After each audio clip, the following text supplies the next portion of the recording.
What are you doing here? Yes, learn from your brother who is giving us $2,500 a month. Huh? That's me. Oh, so you're lying to take credit for your brother's achievements? I can't believe it. You're not a family member. I'm cutting ties with you. I understand. These parents are no longer important to me. I will cut ties with them. They should realize what will happen when the allowance stops. My name is Mia. I am a 38-year-old company owner. The company was small at first, but now it has grown to have more than 20 employees. Since it is still a developing company, I want to expand its scale while cooperating with my employees in the future. They always say things like this. Please confirm. There is a meeting at 4 p.m. The president of our business partner is calling. I lead a hectic life like this, but I feel very fulfilled by my work. However, I could never have imagined being in the situation I am in now when I was younger. My family environment was not very good. It wasn't because we were poor or anything like that. But I had to drop out of high school and was then forced to leave home. The reason I had to leave home was because of my younger brother. My brother Michael was always smart from a young age and was called a genius by those around him. Seeing his high level of ability, my parents doted on him. They spent all their time on him. They made him take swimming, piano, cram school, and anything else they could think of. And my brother did well in everything. As a result, my parents' favoritism towards their son became even more intense. Michael is really amazing. He's our pride and joy. Let's go out for a fancy steak dinner with the three of us to celebrate. Yay. Steak. Mia, you stay home. It's a waste to have steak with a failure like you. My parents always called me a failure. It's not that I couldn't study, but my academic ability wasn't particularly high. I was slightly above average. However, my parents, who saw my brother's success, compared me to him and called me a failure. Their attitude towards me after that was terrible. First of all, they felt that everything about me was a waste. I couldn't get new clothes, and I had to wear hand-me-downs from my cousins. On the other hand, my brother always got new clothes, and he was taken shopping. He was always treated to delicious lunches and sweets, and he even got toys. When I heard that story, I was really shocked. Why did my parents have to distinguish so much between me and my brother? I was doing my best too. My parents seemed to have no interest in me. So they told me that I must only apply to public high schools with low tuition fees, and if I want to go to a private high school, I should work instead of going to high school.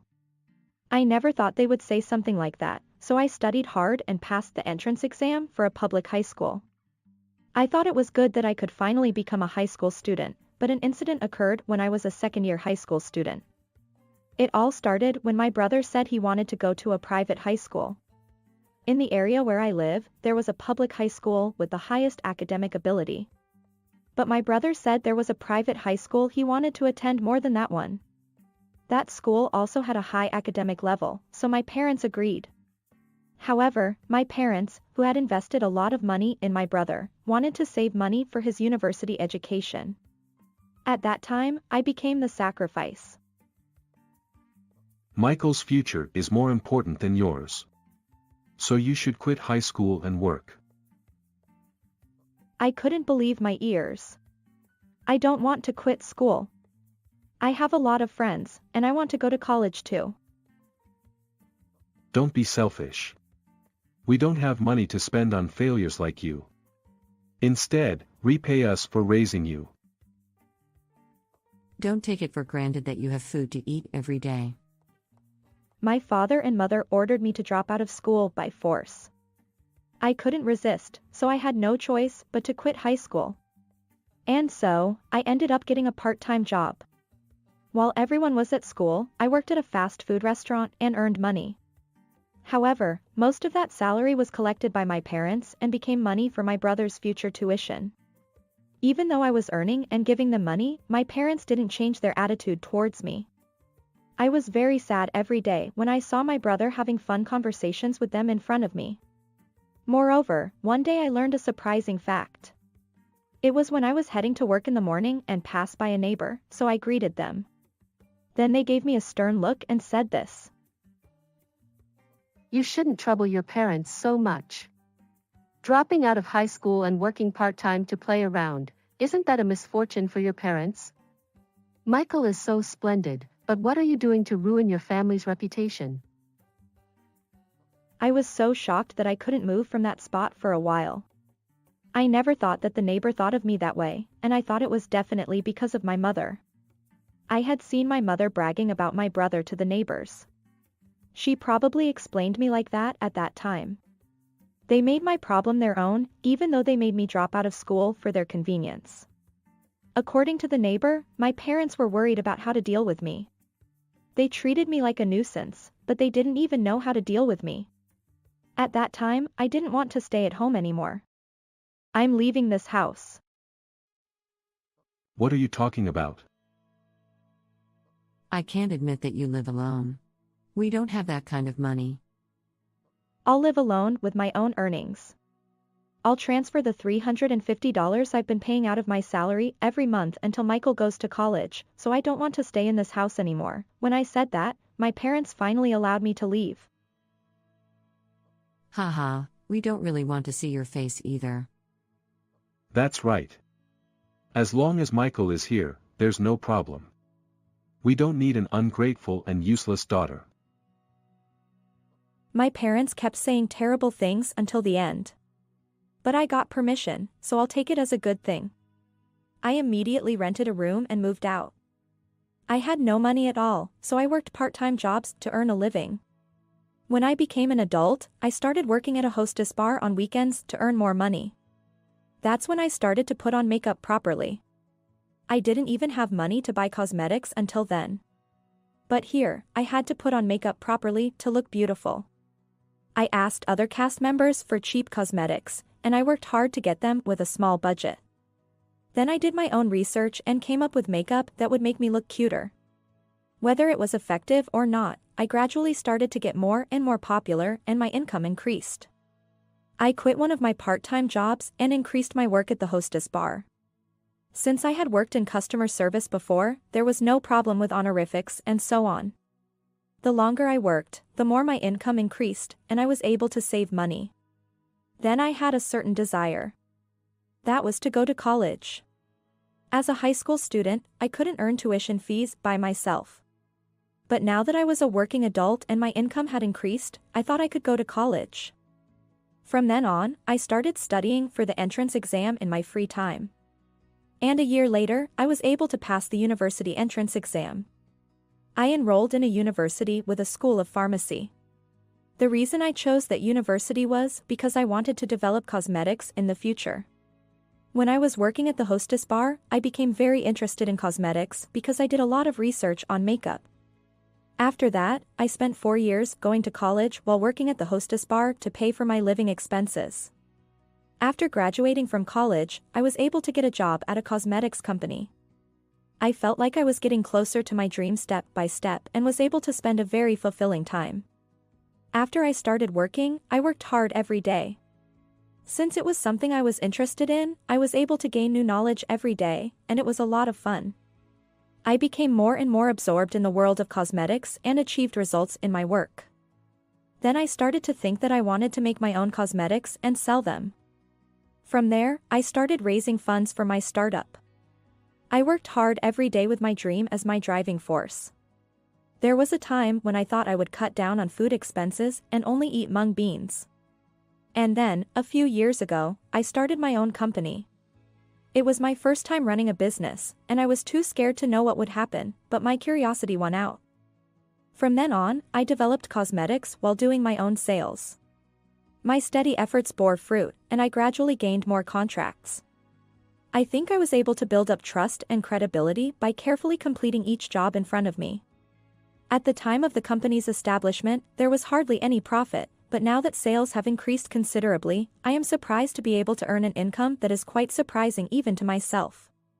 When I was thinking of continuing to work hard like this, I received a call from an unknown number. Who could it be? I had a bad feeling, but maybe it was a new business partner. I thought it would be a problem if it was a business partner, so I answered the phone. Hello? Hey, it's been a while, Mia. Wait, is this Michael? You got it. What's up all of a sudden? I was surprised when my brother called me. The last time I talked to him was when I left home. It's been over 10 years since then. I wonder why he called me now. I saw you in a business magazine. I was reading it casually and saw a face that looked familiar and was surprised. I thought. Uh-oh. I did receive an offer for a magazine interview. But I thought my parents wouldn't read it anyway, so I thought it would be okay to accept the interview. But my brother read the article at that time and found out that I was running a company. So what's up? You didn't call me just to report that you saw me in a magazine, did you? Wow, you're sharp. Actually, I want you to send money to Mom and Dad. Huh? Send money? Why me? I had a falling out with my parents. I've been treated pretty badly, so there's no reason for me to send them money. I don't want to send money. Don't say that. Actually. Huh? Dad got laid off? Yeah, it seems like they're having a hard time making ends meet, and Mom always looks sad since she got sick. Huh? Really? I was quite shaken. Even though I've been treated so badly, they're still my parents. I'm worried that my family is going through a tough time. Are you willing to send money? Well, if it's just a little bit, I can help. Great, then I'll give it to them. I'm asking for a monthly allowance of $2,500. $2,500? That's a bit too much. No, when Mom was sick, she had to have surgery and hospitalization, which cost a lot of money. And then Dad got laid off, so it's been tough. I see. I ended up accepting my brother's request and transferring $2,500 as he told me to. Even though they treated me so badly, I couldn't help but feel that I wanted to take care of my parents because they're still my parents. I wanted to help if I could improve the current difficult situation. So I sent money to my parents. It was not a cheap amount, but I was able to live as usual while sending $2,500 a month because I was running a company and had a high income. After that, I sent money to the account my brother told me to while busy with work every day. I still didn't have the courage to meet my parents. But it had been about 3 months since I started sending money, so I thought it would be nice if they contacted me soon. Maybe the fact that my parents are receiving money from me is hard to accept for them who have always denied me. They might not want to admit that they are in a situation where they need help. I spent restless days with various emotions crossing my mind. Then I thought I had no choice but to talk to my parents directly. I wanted to meet them after a long time and hear what they were thinking now. But my brother stopped me when I told him that. Well, Mom and Dad are feeling down now. So I think meeting them might be a little too stimulating. Really? But I'm sending money every month. Yeah, but there are a lot of things going on with Mom and Dad. So please wait a little longer to meet them. My brother told me not to meet my parents like that. And he didn't tell me where my parents were at all. The place where my parents used to live was a rental apartment, but it seemed that they no longer lived there after more than 10 years. My brother still wouldn't let me meet my parents. I thought it would be faster to look for them myself. So I asked a detective agency to find out where they were. My parents were living in a certain apartment.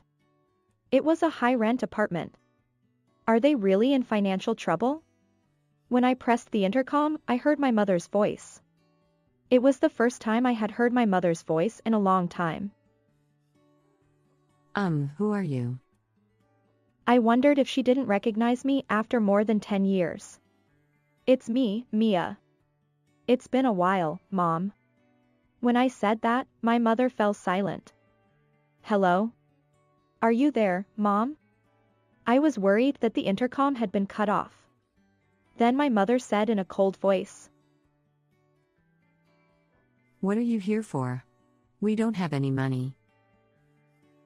She seemed to have some kind of misunderstanding, so I told her that I just wanted to see how they were doing. Anyway, I had the entrance door of the apartment opened and then headed to the room where my parents lived. When I pressed the doorbell, my mother opened the door and greeted me. And there was my father. Hey, it's been a while. My father and mother didn't look much different, but they looked their age. What did you come here for? My parents glared at me with their arms crossed. Hey, don't be so wary. Michael told me that you guys were in a tough situation. Michael? Yeah, he said that you were laid off and that Mom had surgery. It was tough. But we were saved by Michael. You haven't done anything. So why did you suddenly come here now? Huh? I haven't done anything? That's right. What are you doing here? You should learn from your brother who sends $2,500 a month. I didn't understand. Huh?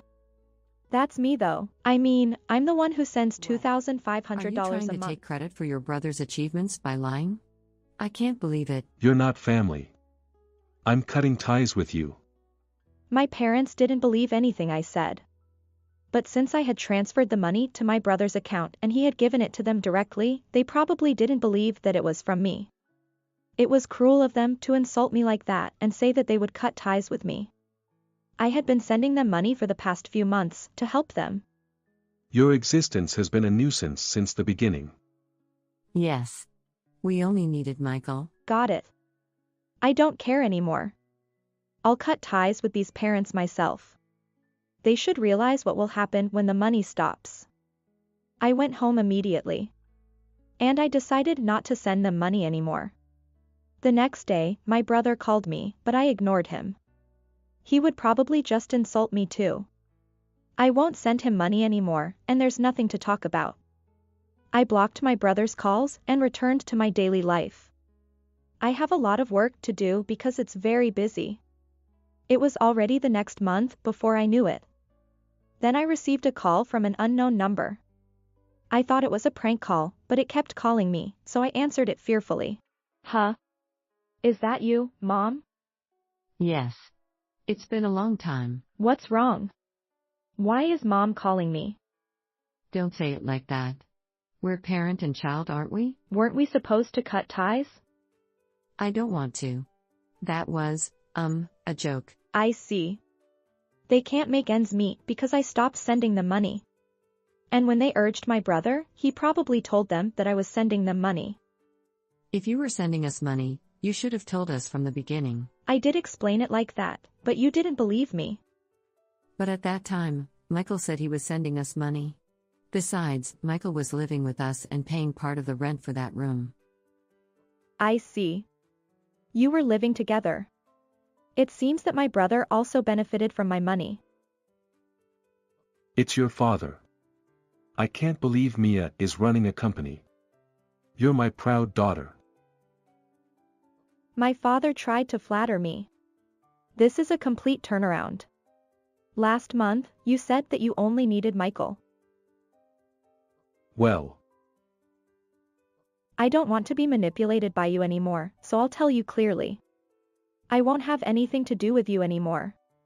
I'll cut ties with you and Michael. If you appear in front of me again, I'll call the police without mercy. Don't show your face to me again. wait a minute. That's right. We can't live without your money. I've been sending you money for about 6 months, so you should have some savings.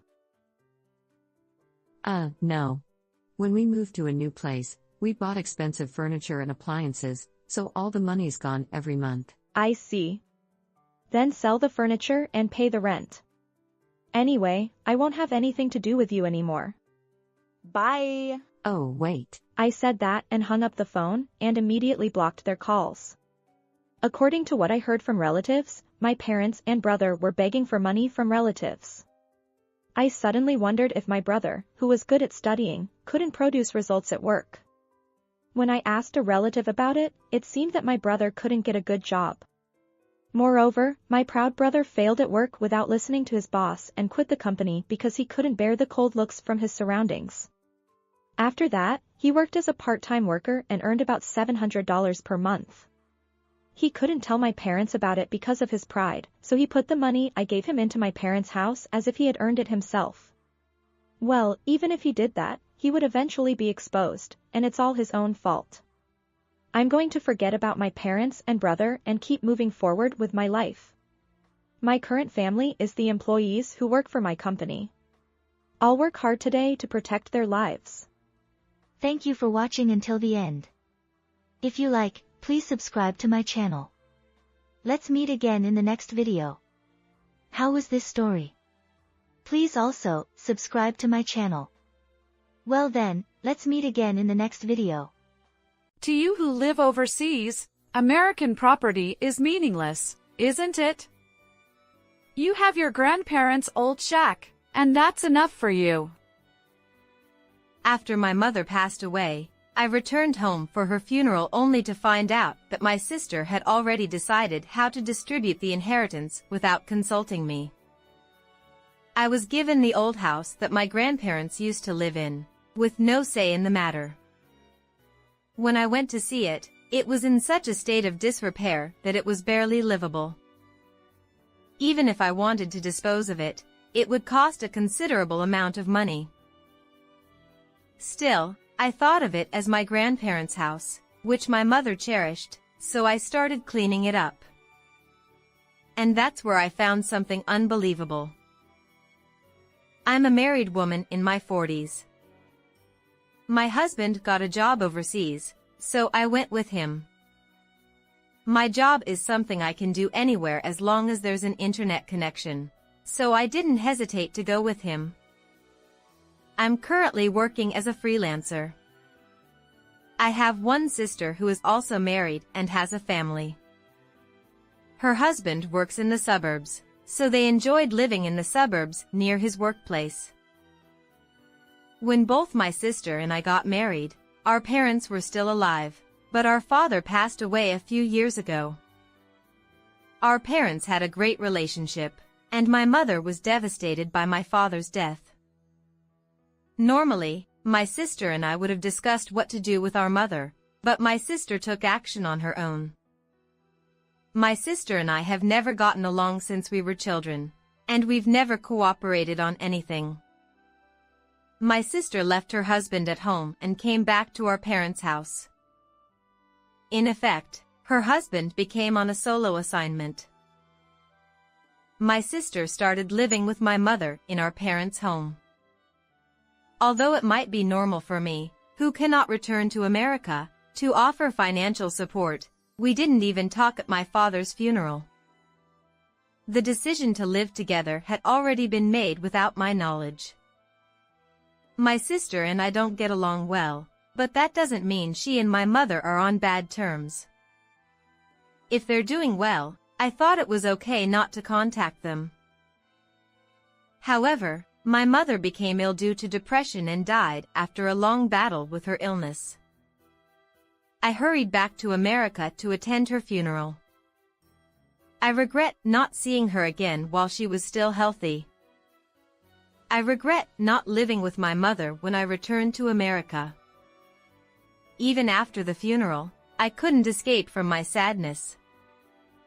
Despite the fact that it was still early days since the funeral, my sister brought a lawyer and began discussing inheritance. You live overseas, so you don't need an inheritance. I took care of our mother until the end, so you understand, don't you? It seems that my sister already knows the amount of money that my mother left behind. Since she brought a lawyer, I didn't think she wanted to argue with me. But if I take everything, it would be bad for our reputation. I'll give you the old house where our grandparents lived. That's the house that was in for over 100 years. I remember my mother managing it after our grandparents passed away. However, my mother never told me about it directly. According to the lawyer, after my father died, my mother lost her motivation and didn't manage the house very well. Since I don't know the details of the situation, the lawyer said I could abandon it. Is she exaggerating the story to make me abandon it? I had my doubts, but no matter how terrible the situation was, if my mother had managed the house as long as she had the strength, I wanted to inherit it. I agreed to my sister's proposal. This was the only inheritance I received. In contrast, my sister inherited the family home, land, and all of my mother's savings. The house that I inherited was a place where I used to play a lot when I was a child, running around the natural surroundings and playing hide and seek. My sister hated our grandparents' house. She hated the old-fashioned, bug-infested countryside. Also, the house was dimly lit even during the day and had too many things, so she was scared and didn't want to approach it. For me, it was a place with only good memories, but for my sister, it was a place she didn't want to touch, so I thought she pushed it on me. That's because after my mother became unable to manage it, I expected it to be in a state of disrepair for quite some time, but I didn't think it would be this bad. First of all, the weeds around it are taller than me. They block my view, and even if I try to go inside, the branches and roots that have grown as they please block my way. The state of disrepair can be predicted to some extent without even checking the condition of the house. Still, I need to check it carefully. I thought I could do it by hand at first, whether it could be saved, repaired, or needed to be demolished because it was collapsing to the point of causing trouble to the neighbors, but I couldn't do anything at all. I can't imagine how much time and effort it would take if I did it alone. Anyway, I asked a contractor to remove the overgrown weeds and trees so that I could reach the house in the back. I received a call that the removal of the specified area was completed later. I went back to my grandparents' house again and was able to see the house itself. I realized that I had to demolish it because I couldn't say that the condition of the outer layer was good. The inside was worse than I expected from the outside. The floor was rotten, and there were holes in the ceiling. Rainwater seeped in from there and rotted the floor. There were also places where my weight made a loud creaking sound, and I judged that it would be difficult to carefully look around all the rooms. At a glance, it feels like the things inside the house are more organized than I remember from my childhood. My mother must have been gradually organizing things in the house until she got sick after inheriting it. Still, there are many pieces of furniture and small items left. I think it's okay to leave them as they are since I'm going to demolish and dispose of them, but I still want to clean up as much as possible before doing so. When I asked a contractor, they said it would take a few days at the earliest, and maybe a few weeks. Since the surrounding trees were in the way of bringing in heavy machinery, I decided to start by clearing them out. I will visit my grandparents' house as much as possible on sunny days while waiting for the demolition to take place in a few weeks. One day, while cleaning up around the kitchen, I found that many cooking utensils and dishes were left untouched, as if they were deemed necessary for daily life. Although there was no food left, There were a few unopened seasonings that had passed their expiration dates. I wondered if there was anything under the floorboards, so I opened the storage space. As expected, containers emerged. My grandmother used to make pickles and other things herself. Her homemade pickles were especially delicious, and there was a time when she would send them to me regularly even after I stopped visiting. I couldn't believe there were still pickles left, but I tried to lift the container to check, and it was quite heavy. Moreover, it was certain that something was inside. I opened the lid with fear and trembling, wondering if it was really something that had been pickled, and what came out were various gold items. There were also documents with them, and it turned out that they were things my grandparents had purchased with the money they obtained from selling land. Although I inherited my grandparents' house, is it okay to take the gold items that were inside the house? I didn't want to tell my sister because it would cause a commotion, so I decided to consult with my mother's sister, my aunt. According to my aunt, it is true that my grandparents sold part of the land that had been passed down from generation to generation during their time. The only land remaining is where my grandparents' house stands. My aunt is also ill and unable to organize the house, so she said she would leave everything to me since I inherited the house. As for the gold items, she said she would give them to me as a hassle and inconvenience fee if I took care of everything. Actually, it costs tens of thousands of dollars to demolish the old house. It doesn't work to say that I will pay from the money I get from selling the land, so I decided to accept my aunt's proposal. Since gold is currently in high demand, I will use the money I get from selling the gold items to pay for the demolition costs, removal of weeds around the house, and disposal of unwanted items inside the house. I got more money than I expected when I exchanged the gold items for cash. On the day of the demolition, I decided to watch until the end. For me, it was a memory of my grandparents from my childhood, and for my aunt, it was also the house where she was born and raised. My aunt, who was watching next to me, said quietly, "I'm sorry, I left it like this until it became so dilapidated." I told my aunt, "That's not true. I'm sure Grandpa, Grandma, and Mom would say thank you for seeing it through to the end," and she said it was good that her niece inherited it in the end. Just that made me feel relieved that I had accomplished what my mother had left undone.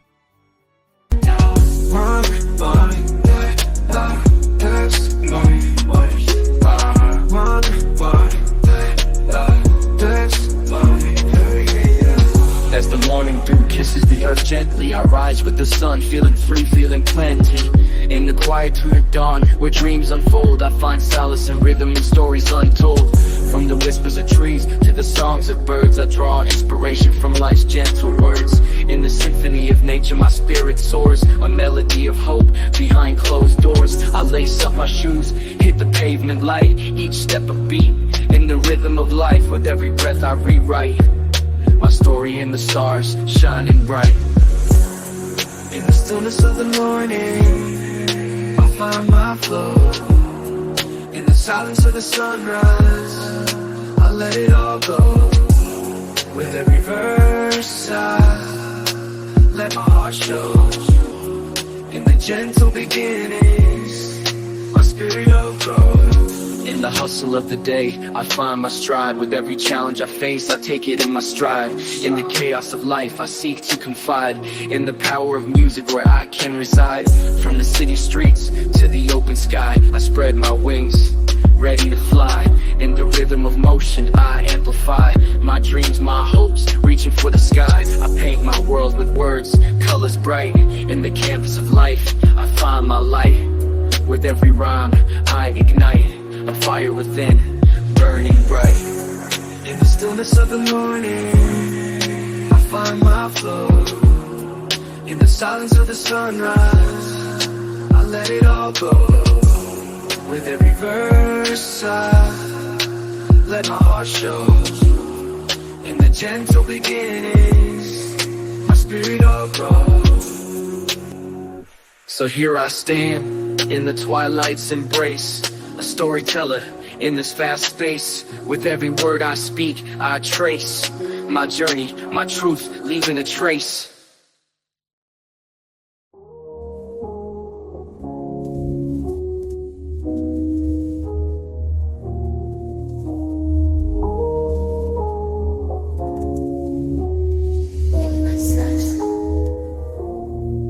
So as the sun sets and the day's at rest, I lay down my pen, feeling blessed. In the gentle beginnings, I confess my love for this art, ever impressed.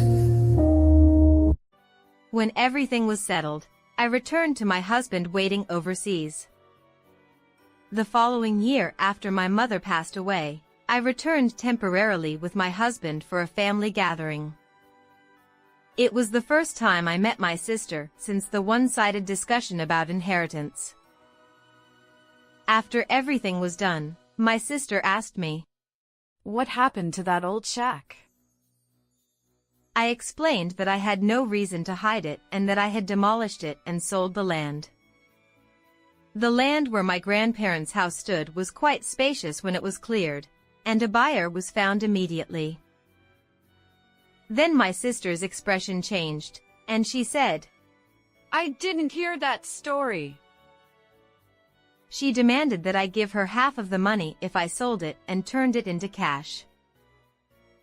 "If I knew that such a dilapidated house could be turned into money, I wouldn't have let you inherit it," she said. It's true that a dilapidated house alone wouldn't be worth much. It's the result of investing the appropriate amount to turn it into a profitable piece of land. However, I didn't say that I had exchanged the gold items left by my grandparents for cash and used them to pay for the expenses. If I did, she would demand that I give her that portion as well. I firmly refused my sister's request. It was an unequal inheritance from the beginning. I don't think I have to share the money I earned from selling it successfully with my sister. If she wants half, she should give me half of what she inherited first. However, my sister, who apparently couldn't forgive me for expressing my opinion, began to say unjustly that I had obtained the money without permission in front of other relatives. When my aunt heard that, she protected me by saying that she was the one who asked to close the family home. She completely took my side and refuted my sister, who then lost her temper and pushed my aunt, saying, "Outsiders, stay out of this. Don't interfere in the sisters' conversation." My aunt dodged and fell down. When I blamed my sister, saying, "What are you doing?" she shifted the blame to me, saying that I was the one who did something wrong. Furthermore, she suggested, "Let's talk about it between the sisters and our husbands. The fallen granny is in the way." My husband and I faced my sister and her husband in another room. First, my husband explained how I had worked hard to close the family home. I stayed in the United States until the sale of the land was completed, leaving my husband, who couldn't return home for a long time due to work, behind. It was good that a buyer was found earlier than expected, but if not, there would have been additional hassle of returning home frequently. Although it is a job that can be done anywhere as long as there is an internet environment and a computer, it is not so easy to have my convenience prioritized all the time. There are also exchanges with my husband, who is in a different time zone, and to be honest, it was not easy. My husband also tells my sister that I invested an appropriate amount of money before demolishing the house. If she insists on half, he said it's only fair to split the expenses as well. I said that the story starts from there and that I don't intend to give her half of the sold land. After all, my sister has inherited more than the amount of money I got from selling the land. Furthermore, what does she mean by demanding more? I asked.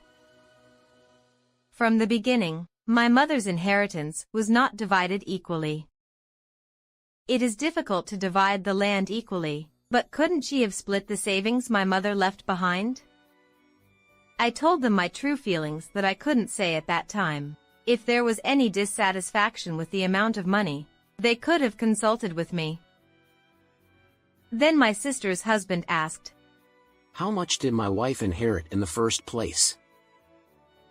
My husband and I were surprised and asked, "What?" It seems that my sister did not tell her husband the amount she inherited. Her husband was surprised to learn the amount and asked what she had done with such a large sum of money. Apparently, the amount has already disappeared, and he didn't even know it existed. I can't believe that such a large sum of money would disappear in a year or so.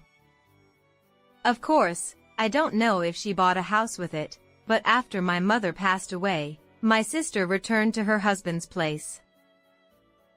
If my sister makes a big purchase like a house, her husband should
already have asked where the money came from.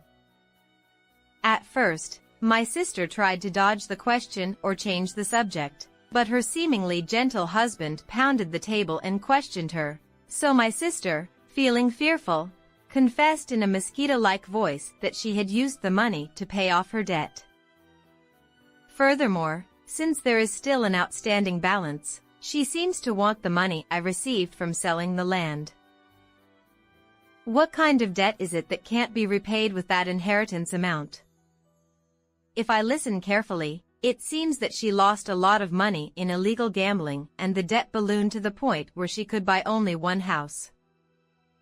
The unpaid debt is compounded daily with illegal interest, and she cries out for help because it's hopeless. First of all, my sister is a housewife and doesn't even work part-time. Her husband naturally asked her where she got the money from. It turned out that she had taken it out of their savings. He checked the balance in a hurry, but it was zero, and her husband was furious that it had been used without his knowledge. Her husband grabbed and pushed my sister down. My sister resisted and scratched her husband with her nails. It developed into a small brawl and was subdued by relatives in another room.